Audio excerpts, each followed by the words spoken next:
Gamaliel Varela.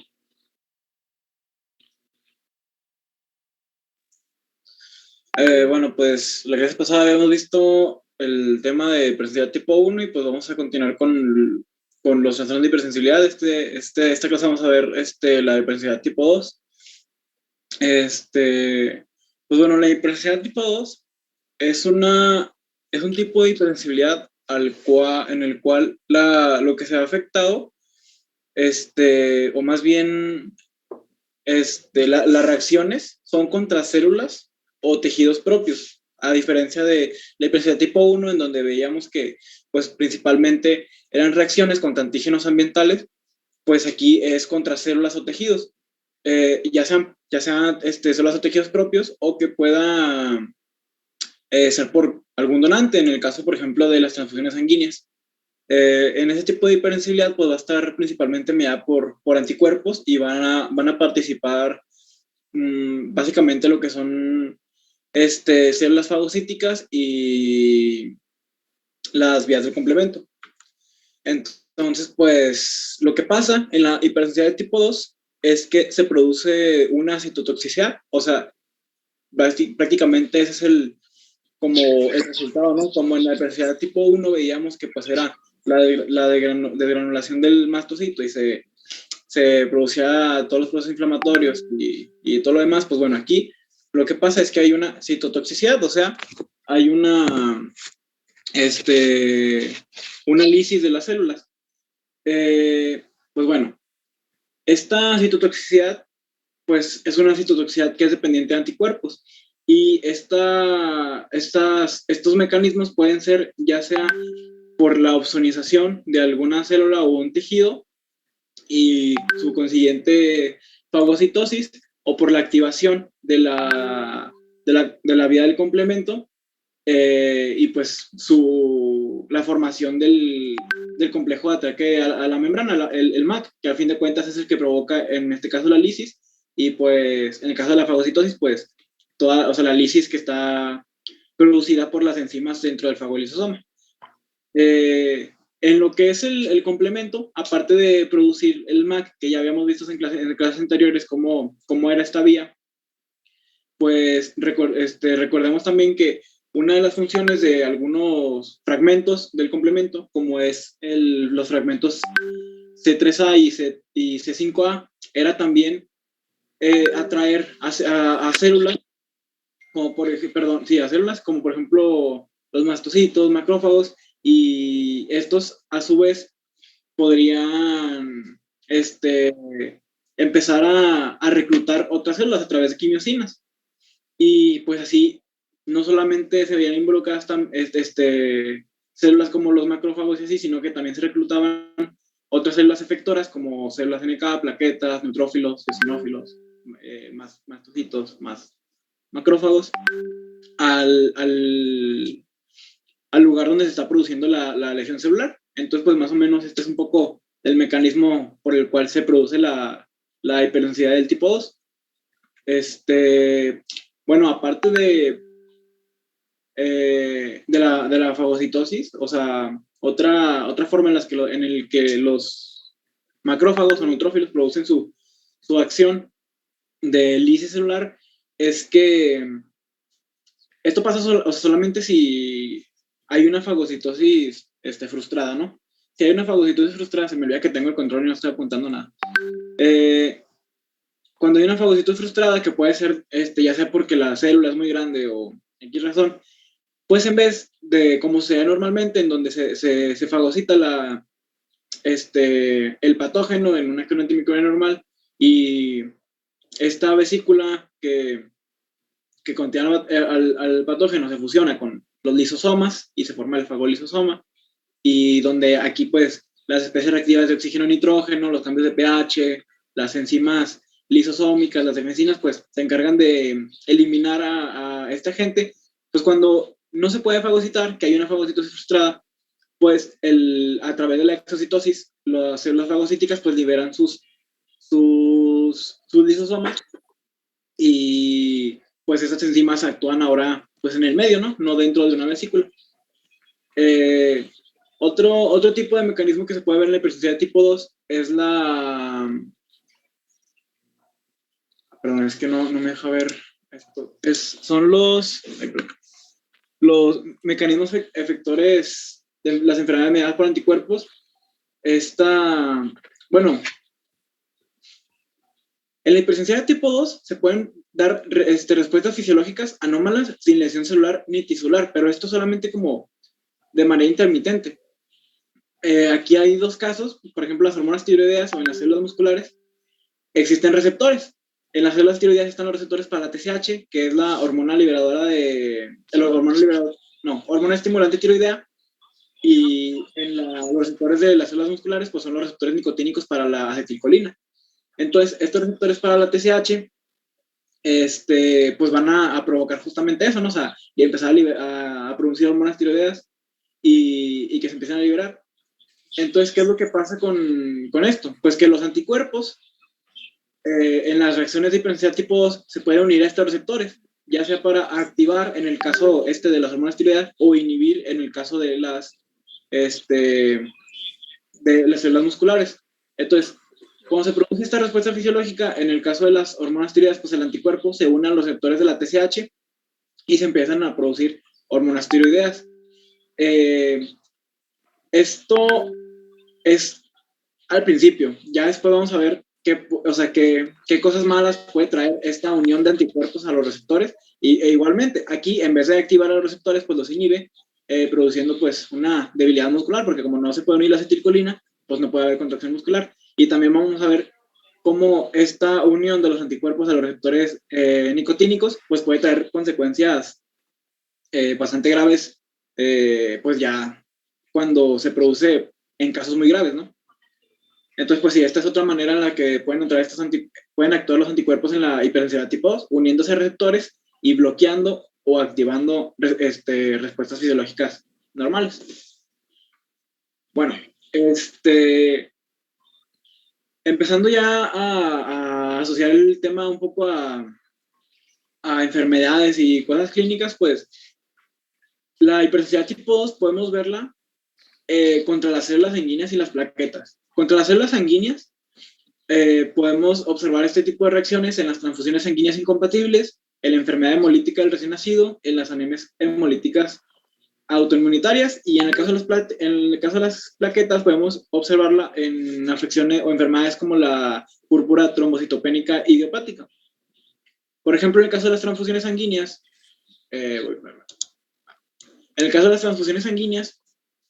pues sabemos que los eritrocitos tienen antígenos. Estos antígenos pues son los grupos sanguíneos. Los que más se suelen utilizar o los que más reacciones suelen causar son los grupos sanguíneos ABO y el Rhesus, que es el que marca si es positivo o negativo. Entonces, pues, ¿qué es lo que pasa? Cuando las transfusiones sanguíneas son incompatibles, significa que tienen alguno de estos sistemas diferentes. Por ejemplo, una persona que es del tipo A va a generar anticuerpos contra los antígenos B. Entonces, ¿qué pasa si una persona que es B dona a una persona que es del fenotipo A? Pues que las personas del fenotipo A van a empezar a producir anticuerpos contra las del tipo B y van a empezar a causar la lisis de los eritrocitos por medio de la opsonización de los eritrocitos y de la activación de la vía del complemento, causando la lisis de los eritrocitos por esta vía. Igualmente, en la de Rhesus, pues si una persona es RHD negativo y otra persona es RHD positivo, la persona donante es una persona RHD positivo y la receptora es RHD negativo, pues la de RHD negativo va a producir anticuerpos contra los eritrocitos que tienen antígenos RHD positivos. Entonces, ¿qué es lo que va a pasar? Pues lo mismo, se van a opsonizar los eritrocitos y van a empezar a destruirlos básicamente. Y pues bueno, normalmente las manifestaciones clínicas en las transfusiones sanguíneas incompatibles pues suele ser fiebre, hipotensión, dolor de espalda, dolor de tórax, ¿qué más había? Y náuseas y vómitos también se asociaban a las transfusiones sanguíneas incompatibles. Entonces, pues, Este es un ejemplo en donde en una reacción de hipersensibilidad del tipo 2 contra antígenos diferentes en los eritrocitos, pero estos eritrocitos vienen de otra persona, o sea, no son propios, pero se pueden dar enfermedades en donde se presenten anticuerpos ante eritrocitos propios, como en las anemias hemolíticas autoinmunitarias, que ahorita vamos a ver. En lo que es la enfermedad hemolítica del recién nacido, es una enfermedad en donde se ataca a los eritrocitos del feto. Pero esta enfermedad suele darse sobre todo en los embarazos posteriores al primer embarazo. ¿Por qué? Porque en el primer embarazo, pues está todo bien, o sea, porque esto solamente es en caso en donde la madre sea RHD negativa y el feto sea RHD positivo. Entonces, si el feto es RHD positivo, o sea, si la sangre del feto está en contacto con la madre va a empezar a generar anticuerpos contra los eritrocitos del feto.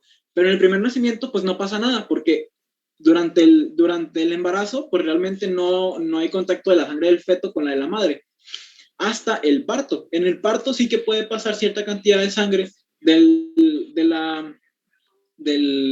feto a la madre a través de la placenta, y de esta manera es como la madre empieza a producir anticuerpos para los eritrocitos del feto. Entonces, si la madre tiene otros embarazos y estos embarazos, el feto es igual RHD positivo, o sea, diferente al de la madre, pues los anticuerpos van a empezar a producir la lisis de los eritrocitos del feto. ¿Pero por qué? Porque recordemos que la IgG podía pasar a través de la placenta. Entonces, esta IgG que ya está sensibilizada ante los eritrocitos RHD positivos, pues son los que van a empezar a opsonizar a las células de los del feto y empezar a activar las vías del complemento. Y así es como se da esta lisis de los eritrocitos en la enfermedad hemolítica del recién nacido. Y cómo la reacción de hipersensibilidad tipo 2 pues, participa en esta enfermedad. Bueno, después tenemos a la anemia hemolítica autoinmunitaria. La anemia hemolítica inmunitaria realmente su origen es bastante desconocido.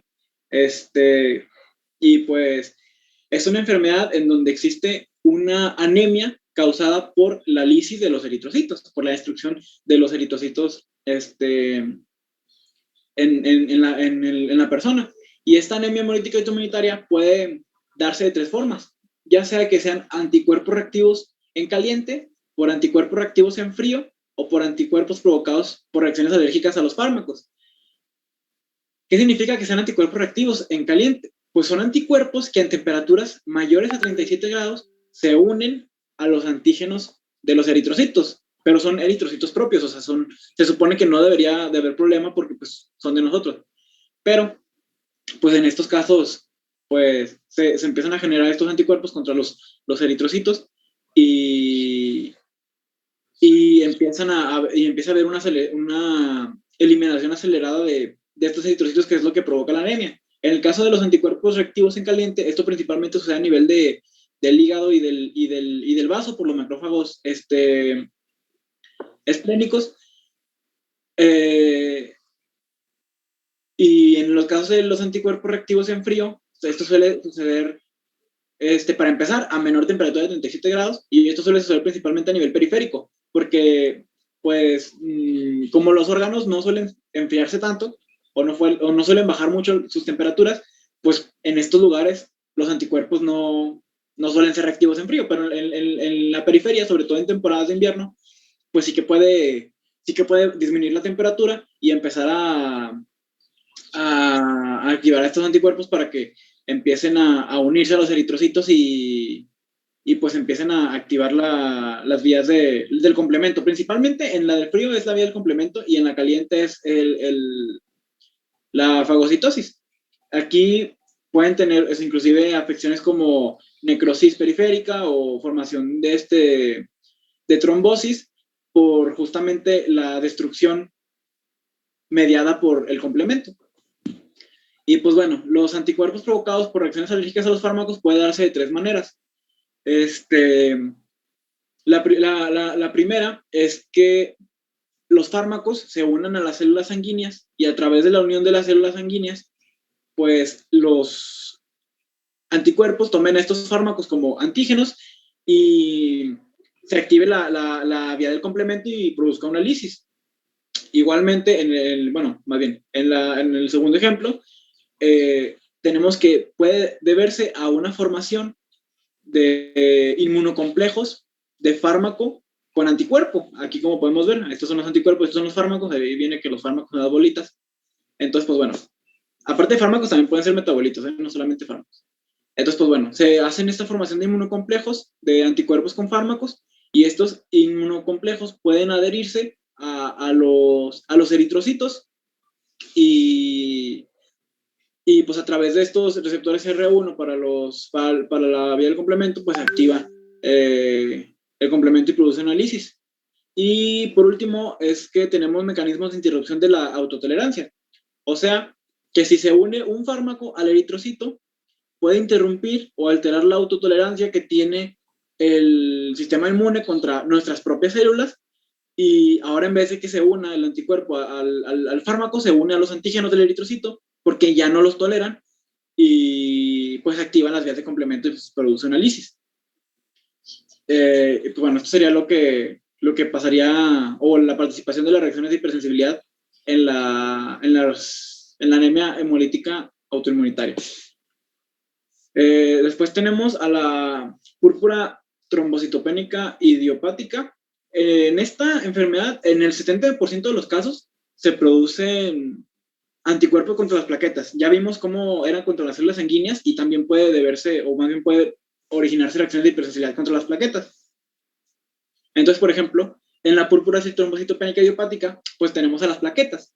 Entonces, aquí lo que va a pasar es que las plaquetas tienen unos componentes en su superficie. Por ejemplo, los más comunes que suelen ver que causan estas reacciones de hipersensibilidad son las glicoproteínas 2B y 3A. También la 1B, pero suele ser menos frecuente. Entonces, por ejemplo, los anticuerpos toman como antígenos a estas glicoproteínas y pues se terminan uniendo a las plaquetas. Entonces, ¿qué pasa? Que las plaquetas llegan a hacer soclavamiento al vaso y, y pues a través de receptores de adherencia inmunitarios situados a plaquetas y pues como ya están opsonizadas por los anticuerpos, pues terminan siendo fagocitadas por macrófagos esplénicos. Entonces, pues de esta manera es como se causa esta trombocitopenia. Esta disminución de las plaquetas se causa por la eliminación acelerada de plaquetas por macrófagos esplénicos. Pero pues básicamente es por eso, porque son opsonizadas por anticuerpos que realmente no debería de pasar. Bueno, ahora tenemos lo que es la miastenia grave. Como ya les había comentado, en la membrana muscular tenemos los receptores nicotínicos, ¿no? A donde se une la acetilcolina. Entonces, ya les había comentado que uno de los mecanismos que tienen estos en los anticuerpos, en las reacciones de hipersensibilidad, pues es bloqueando, activando respuestas fisiológicas ya existentes. Entonces, aquí lo que pasa es que los anticuerpos se unen a los receptores de acetilcolina, entonces bloquean, para empezar, la unión de la acetilcolina, y esto causa debilidad muscular. Pero, ¿qué pasa además de esto? No solamente es que bloquee parcialmente la unión de la acetilcolina y aumenta el recambio de los receptores, sino que también se mantiene sus mecanismos de opsonización y de activación del complemento. Entonces, aquí, bueno, en el caso de la miastenia grave, los anticuerpos que suelen estar asociados es el de la IgG, y pues en la hipersensibilidad como tal, principalmente es la IgG y también puede ser la IgM, pero normalmente se ve más la IgG en los trastornos de hipersensibilidad del tipo 2. Pero bueno, aquí en lo que son los pliegues sinápticos, pues se unen el anticuerpo, bloquean parcialmente, pero no solamente eso, sino que también activan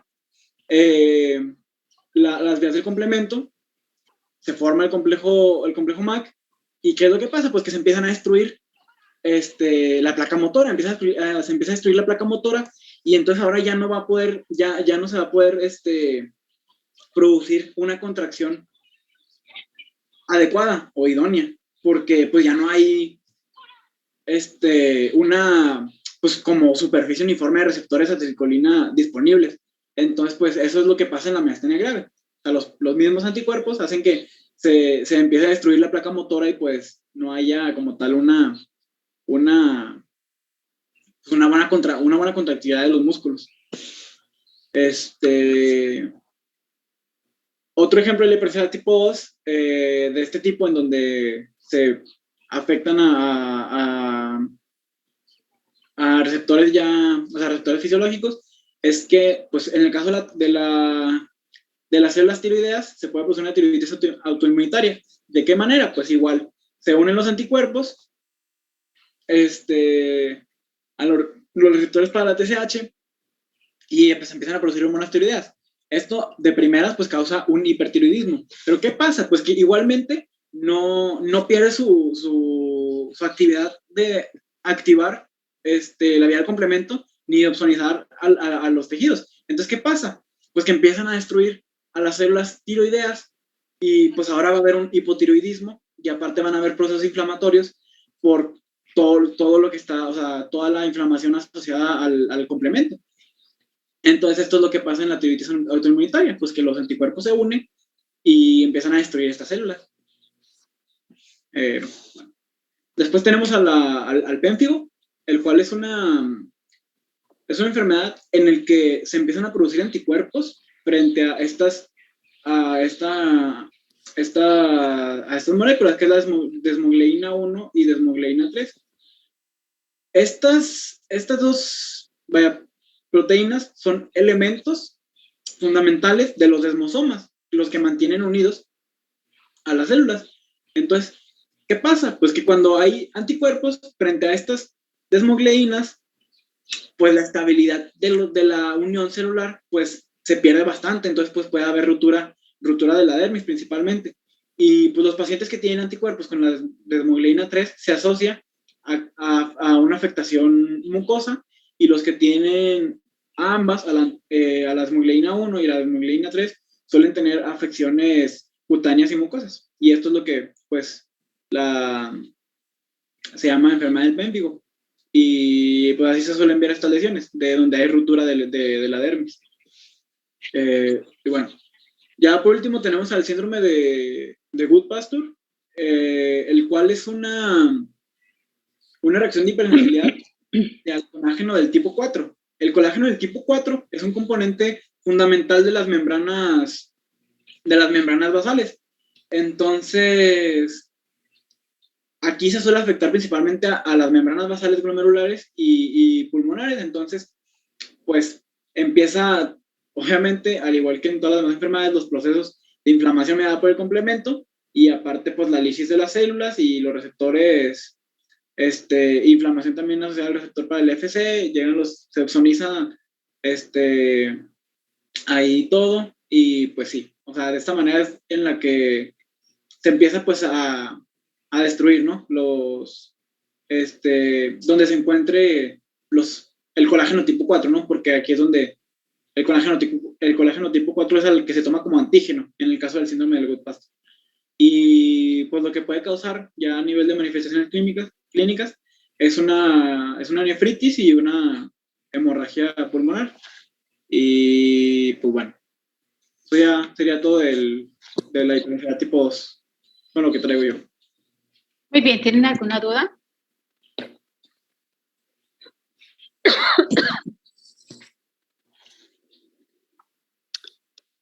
A ver, entonces, desde la vez pasada, ¿puedes salirte de la pantalla, Gamaliel? Sí. Gracias. Desde la vez pasada no quedó como muy claro las fases de la hipersensibilidad. Entonces, vamos a ver si podemos darlas aquí. Entonces, a ver, dijimos que una hipersensibilidad era... ¿Sí se ve en mi pantalla? No, ¿verdad? No. A ver, ahí voy. Una hipersensibilidad, entonces, es una respuesta exagerada a algo que normalmente podemos tolerar de manera natural. Entonces, fíjense bien, chicos. En todas las hipersensibilidades tenemos dos fases. Esta es la hipersensibilidad tipo 1. Tenemos dos fases, la fase de sensibilización y la fase de efectora. En el caso de la hipersensibilidad tipo 1 se llama inmediata, ¿ok? En la fase de en la hipersensibilidad tipo 2, la primera fase se llama sensibilización y la segunda fase se llama citotóxica, ¿ok? Por eso se llama citotoxicidad celular mediada por anticuerpos. Entonces, en la primera fase, siempre hay una primera fase. Ustedes nunca pueden tener una hipersensibilidad si nunca han reconocido un antígeno. Entonces, tenemos al antígeno, que es, en este caso, en el caso de la hipersensibilidad tipo 1, Gamaliel ya nos comentó que son antígenos ambientales, que pueden ser antígenos ambientales. Todo lo que huelan, tocan y comen, cualquier cosa. ¿Ok? Por ejemplo, les podemos dar un ejemplo de una hipersensibilidad a algo que sea estacional, para que ustedes vean así de manera muy clara lo que es la fase de sensibilización, ¿verdad? Por ejemplo, algo que sea muy estacional.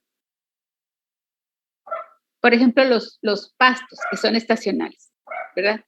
Entonces, hay unos pastos de algunas flores que son estacionales, que solamente se dan en primavera. Por ejemplo, los girasoles. ¿Sí han visto los girasoles? Esos girasoles empieza la etapa de polinización en marzo. ¿Sí? Entonces, supongamos que el niño nace y nace bien o tiene 5 años y está bien. Entonces, llega el antígeno del girasol. ¿Sí? El girasol se llama helianthus. Entonces, llega el girasol, entonces un fagocito lo fagocita, lo procesa y lo presenta. Dependiendo de qué tipo de antígeno sea, es más o menos probabilidad de sensibilización. También la vez pasada Gamaliel les habló de la atopia, de la predisposición genética para desencadenar respuestas mediadas por IgE. Estamos viendo la hipersensibilidad tipo 1, ¿ok? Entonces, por ejemplo, si este antígeno es una enzima, es más probable que produzca una sensibilización. ¿Quiénes tienen enzimas? ¿Cuáles son los antígenos enzimáticos? Por ejemplo, los ácaros, las cucarachas, los gatos, los antígenos son antígenos enzimáticos. ¿Qué quiere decir esto? Que daña la célula donde toca, de tal manera que pueden penetrar más profundamente el epitelio y es más probable que puedan tener una sensibilización. Al llegar el antígeno, que dijimos que es un antígeno que debemos de tolerar adecuadamente, el macrófago lo fagocita. Muchos de estos son procesados y presentados, muchos de estos no, ¿verdad? Entonces, aquí, por ejemplo, por obviar, yo aquí no les puse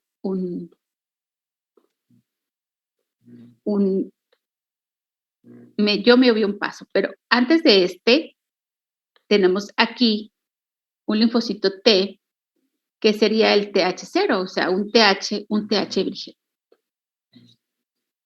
O sea, un TH virgen. Es un linfocito T virgen, ¿verdad? Que todavía no sabemos si es un TH1 o si es un TH2. En este caso, Gamaliel, ¿qué debería de estar haciendo este TH0? Si le presentan el antígeno. Pues, diferenciándose en TH2. No, porque eso es una hipersensibilidad y las hipersensibilidades no son respuestas normales, son respuestas exageradas. Normalmente, ¿qué hacemos? ¿En un caso normal? Sí, normal. Pues, nada, no sé. Nada, exactamente. Hacemos anergia, lo cual hace que nosotros no montemos una respuesta hacia este pasto, porque este pasto no es algo que nos vaya a hacer daño, ¿cierto? es un antígeno que debemos de tolerar adecuadamente. Bien. Sin embargo, este linfocito TH0 es un linfocito T atópico. ¿Sale? Es un linfocito T atópico, de tal manera que tiene una predisposición genética para desencadenar respuestas mediadas por Ig.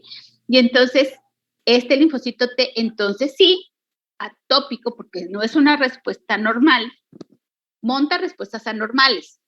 Pero no solamente monta respuestas anormales, sino que monta respuestas tipo TH2, lo cual nos va a inducir respuestas mediadas por Ig. Aquí está el linfocito B, estimula la célula plasmática, se producen grandes cantidades de Ig. Estas Ig lo que van a hacer es que van a ir a las células cebadas hacia los basófilos y se van a pegar a los receptores de alta afinidad para la Ig que ahí existen. Esta es la fase de sensibilización. Y la fase de sensibilización puede durar una semana, un mes, 2 meses, 3 meses, 5 meses, 10 meses, 1 año, 2 años, 3 años, 4 años, 5 años. ¿Sí? Puede durar mucho tiempo o puede durar muy poquito tiempo. Depende de cada paciente. Entonces, si yo les digo que este polen se poliniza únicamente una vez al año, o sea, en primavera, marzo, abril. Entonces, este polen hace todo esto en esta primera fase. ¿Cuánto tiempo les lleva? Depende de cada quien. 1 año, 2 años, 3 años, 4 años, ¿ok? Porque es una vez al año. Pero ya que está sensibilizado, entonces entra la fase inmediata. Y la fase inmediata se trata de lo siguiente. Ya llega el polen, ya sin mediar nada, llega el polen directamente a las células cebadas, se va a pegar el polen al sitio donde de alta afinidad para la Ig, por supuesto se va a pegar a la Ig que se especifica para el polen, y entonces vamos a tener mediadores preformados y de nuevo. A ver, entonces, cada quien me va a decir un preformado. Gamaliel, 1. Preformado. La histamina. Ok, Javier. Se me hace que el Javier no está. Javier, Alejandro. Se fue, ¿verdad? Dejó la pantalla prendida y se fue. Leslie.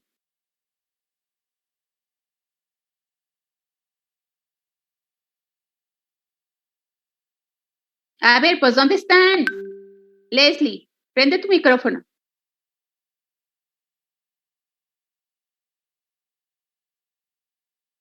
Pues, ¿en dónde estás, Leslie? ¿Qué estás viendo? Stephanie.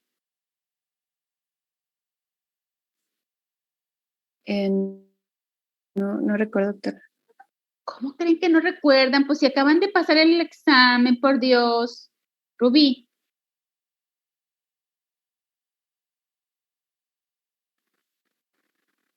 Heparina. Heparina. Jonathan.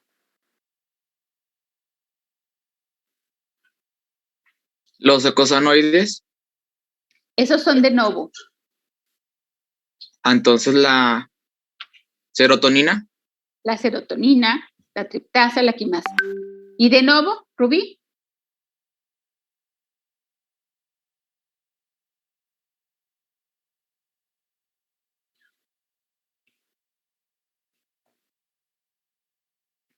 Elizabeth.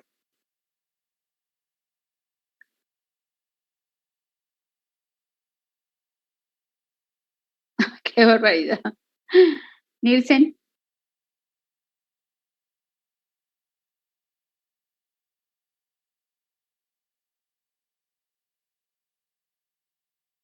¿En serio están poniendo atención o no? ¿O están viendo una película o qué?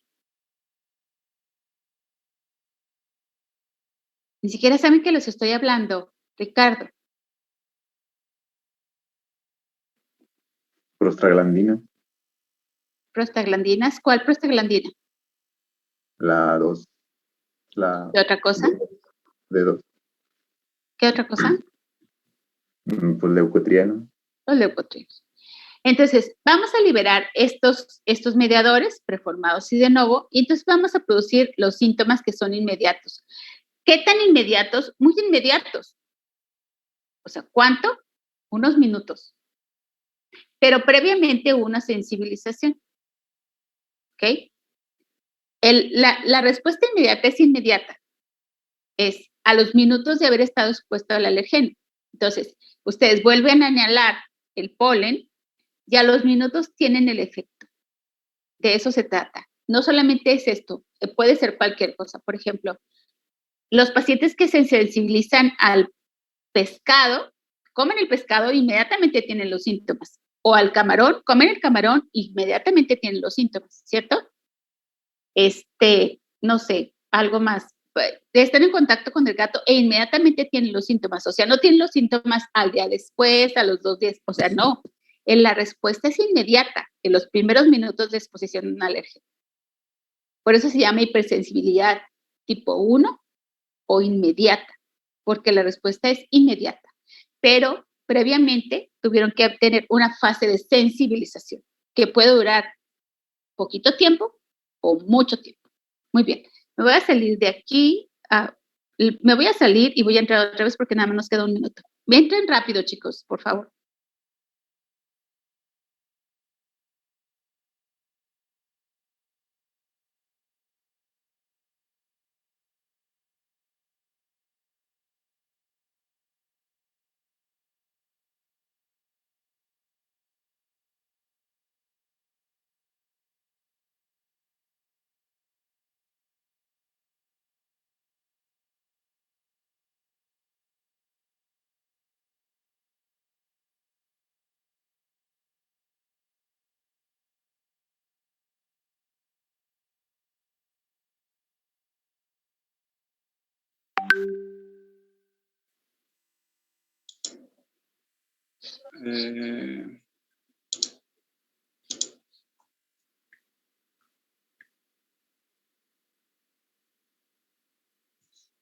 Ya quedó, o sea, en cuál diapositiva.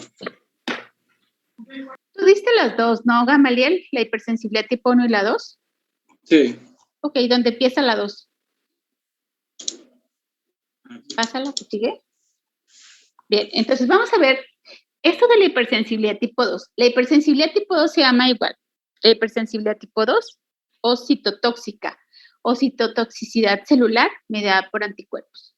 Entonces, en esta, igual que la otra, va a haber una fase de sensibilización. ¿Y cómo se va a dar? Híjole, lo que pasa es que no vi ningún dibujo que me mostrara, pero es lo mismo que vimos ahorita. Solamente que es una célula propia. Las células propias pueden prender sus cámaras, por favor. Miren, chicos. A ver, va de nuevo. Yo entiendo que esta de las clases virtuales no son iguales que las clases presenciales, pero al menos debemos de hacer un poquitito de esfuerzo de parte de todos. ¿Puedes quitar tu pantalla, Gamaliel, un ratito? Quítala.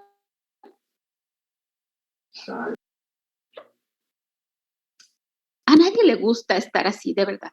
A nadie le gusta estar vía virtual. Yo no sé qué están haciendo.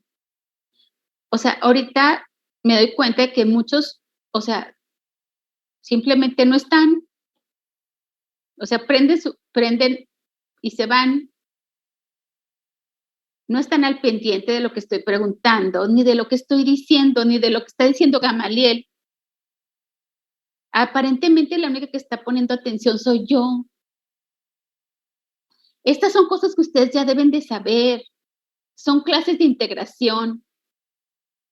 Ya deben de saber qué produce la célula cebada. Ya lo hemos visto muchas veces. Entonces, verdaderamente, o sea, da mucha desesperación y decepción que verdaderamente no estén aprovechando las clases.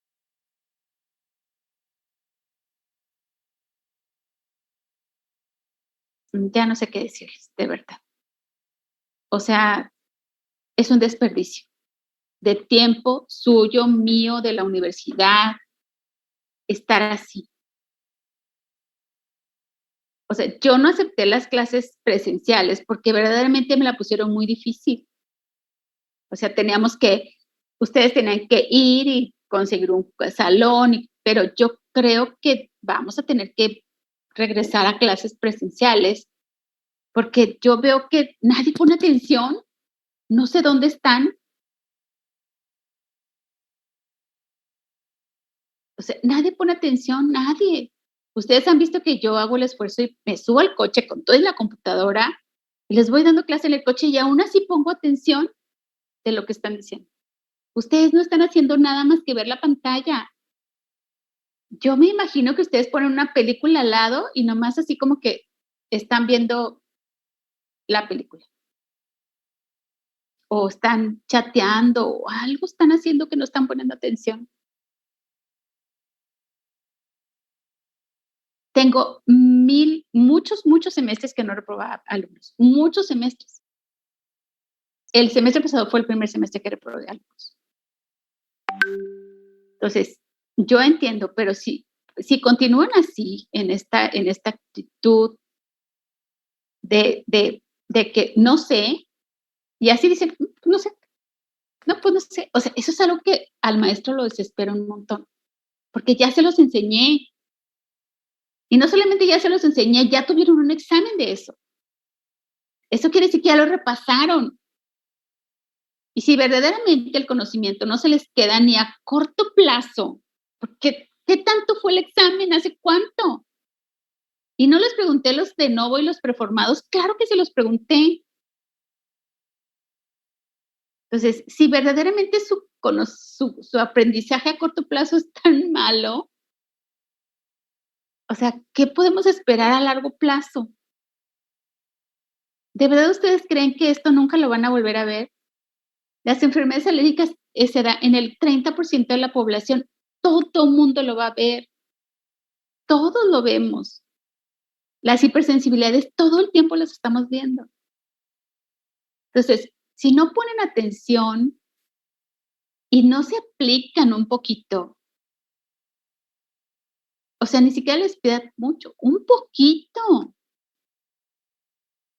Pongan atención, es todo lo que les pido, pongan atención a lo que dice Gamaliel, después pongan atención a lo que digo yo. Con eso es suficiente. Pero si están en otra cosa, haciendo otra cosa diferente, es obvio que no van a aprender nada. Y es verdaderamente una lástima, porque tontos no son. Son niños listos, son niños inteligentes. Solamente que pues que están en la otra cosa. Olvídense de lo demás, al menos en estas 2 horas o en esta hora que yo les doy. Olvídense de lo demás. No les cuesta nada. Y por favor, tengan un poquito más de actitud. Eso desespera un montón. O sea, que yo les pregunto y que ni siquiera estén atentos a quién le pregunté o que me pregunten, ¿qué preguntó? Pues entonces, ¿en dónde están? Si no saben qué es lo que estoy preguntando, ¿en dónde están?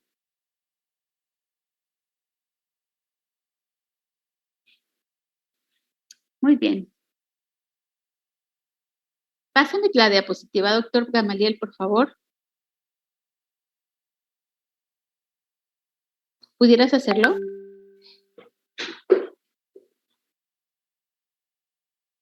No tiene el micrófono prendido, está hablando.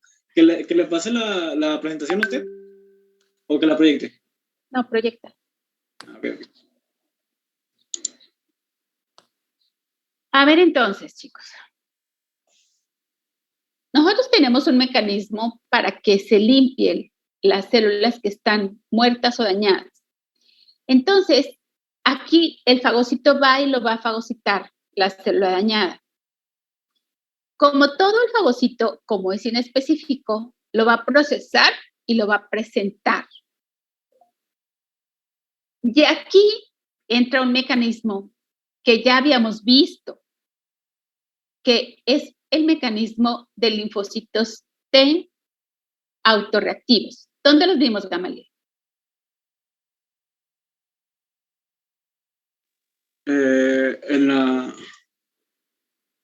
en la clase de la activación de linfocitos T, ¿no? ¿Pero qué son o qué? Que es que esa clase no la vimos. Ah, no, estoy mal. Melissa, ¿de qué se trataban los linfocitos T autorreactivos?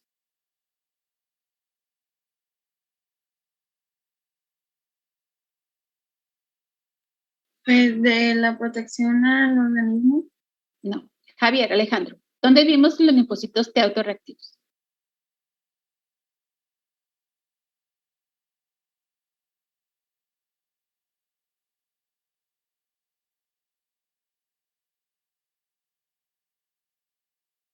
¿Se fue? ¿Mafer?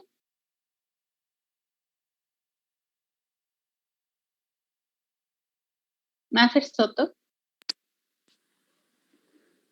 No me acuerdo, doctora. Nielsen. Eran de los que no se diferenciaban a una línea y regresaban como que al ciclo, ya sea para ir a apoptosis o diferenciarse ahora sí. ¿No? No. Doctora, ¿no Ande. son aquellos que supone que no deberían de reaccionar ante antígenos propios? Claro. ¿Pero dónde los vimos, Fátima? Yo me acuerdo de haberlos visto en la selección En la positiva selección, y negativa. claro. Ajá. En la selección positiva y en la selección negativa del timo salen estos linfocitos T reconociendo antígenos propios. Yo les dije, eso es algo muy peligroso, ¿verdad? Porque esos se tienen que eliminar. Entonces, aquí el fagocito lo presenta a un antígeno, le presenta un antígeno a un linfocito T autorreactivo. Entonces, este linfocito T reconoce a algo propio como algo extraño. Entonces, monta respuestas no mediadas por IgE, sino mediadas por IgG o IgM. Y entonces nosotros vamos a formar anticuerpos contra antígenos propios. ¿Ok? Entonces, podemos tener dos tipos de antígenos. Pásame la que sigue. Todos los antígenos, la que sigue, Gamaliel, todos los antígenos son antígenos que están en la superficie de la célula. ¿La que sigue? Ahí está. Generalmente son receptores, o son parte de la membrana celular, pero están sobre la célula. Entonces, aquí, por ejemplo, nos pone dos ejemplos. Un ejemplo que es el ejemplo de el receptor para TSH, que es el antígeno. El receptor para TSH es el antígeno. ¿Y el anticuerpo, Fátima? ¿Cómo se llama el anticuerpo? Ahí dice, encantó. ¿El anticuerpo contra el receptor para TSH? Ok, es el anticuerpo para el receptor para TSH, ¿verdad? Y del otro lado tenemos el receptor para la acetilcolina. ¿Y cómo se llama el anticuerpo?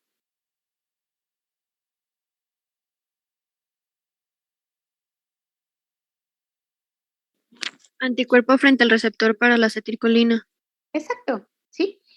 Por ejemplo, si yo tengo si el anticuerpo está dirigido contra, si el antígeno es un fosfolípido de la membrana, se llamarán anticuerpos antifosfolípidos. Si el antígeno es un grupo RH, se llamará anti-A o anti-B, dependiendo, o anti-RH, ¿sí? Entonces, el antígeno es parte de la célula y el anticuerpo es un autoantígeno, un autoanticuerpo. Se llaman autoanticuerpos, ¿ok? Entonces, por ejemplo, el receptor para la TSH tiene un autoanticuerpo que se llama anticuerpo contra el receptor para la TSH. El receptor para la acetilcolina tiene un anticuerpo que se llama autoanticuerpo contra el receptor para la acetilcolina. ¿Por qué autoanticuerpo? Porque es un anticuerpo contra nosotros mismos. ¿Ok? Hasta aquí la vamos a dejar. La próxima clase, por favor, voy a empezar yo la clase con esto, ¿ok? Que no se les vaya a olvidar. Gamaliel, no se te olvide que me vas a proyectar la presentación y que yo voy a seguir con la clase, ¿ok? Sí, doctora. Muy bien, nos vemos la próxima clase. Estudien, por favor. Sí, Igual voy a estar preguntando. Doctora, Mande. el próximo